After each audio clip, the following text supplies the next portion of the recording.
ఈరోజు మనలో చాలామంది పొదుపు చేయరు అసలు. 20,000 రూపాయల జీతం వస్తే 20,000 రూపాయలు ఖర్చు చేసేయాల్సిందే. 30,000 రూపాయల జీతం వస్తే 30,000 రూపాయలు ఖర్చు చేసేయాల్సిందే.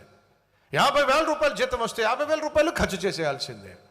అమ్మ సహోదరులు కొంచెం ఆలోచించండి.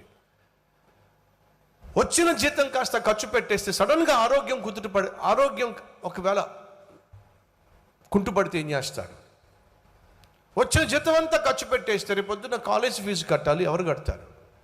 వచ్చిన జీతం అంతా ఖర్చు పెట్టేస్తే రేపొద్దున మీ బిడ్డల అచ్చట ముచ్చట తీర్చాల్సి వస్తే ఎవరు తీరుస్తారు? ఈరోజు మనలో చాలామంది వచ్చిన జీతం అంతా ఖర్చు పెట్టేస్తారు, కానీ పొదుపు చేయటం మాత్రం చేత కాదు. మీరు ఒకవేళ 10,000 రూపాయలు సంపాదిస్తున్నట్లయితే ఆ 10,000 రూపాయలు కనీసం ఒక 20% అన్న పొదుపు చేయడం నేర్చుకోండి. ఆ పొదుపు రేపటి దినాన కష్టం వచ్చినప్పుడు మీరు అడుక్కోకుండా చేస్తుంది. ఏదైనా ఇబ్బంది వచ్చినప్పుడు మీరు వీళ్ళ దగ్గరికి వెళ్ళి చేయి చాచకుండా చేస్తుంది. 10,000 రూపాయల జీతం నీకు, 10,000 రూపాయలు అప్పు చేస్తావు, మళ్ళీ 10 రూపాయలు వడ్డీకి తెస్తావు. ఎలా తీరుస్తావు చెప్పు? ఈరోజు మళ్ళీ ఎంతమంది వచ్చిందంతా ఖర్చు పెట్టేసి ఏదైనా కష్టం వచ్చినప్పుడు వడ్డీకి డబ్బులు తెచ్చుకొని ఆ తర్వాత ఆ వడ్డీ చెల్లించలేక, అసలు చెల్లించలేక ఆర్థికంగా చితికిపోయిన వాళ్ళు మన మధ్య ఎంతమంది లేరు? కారణం ఏమిటి?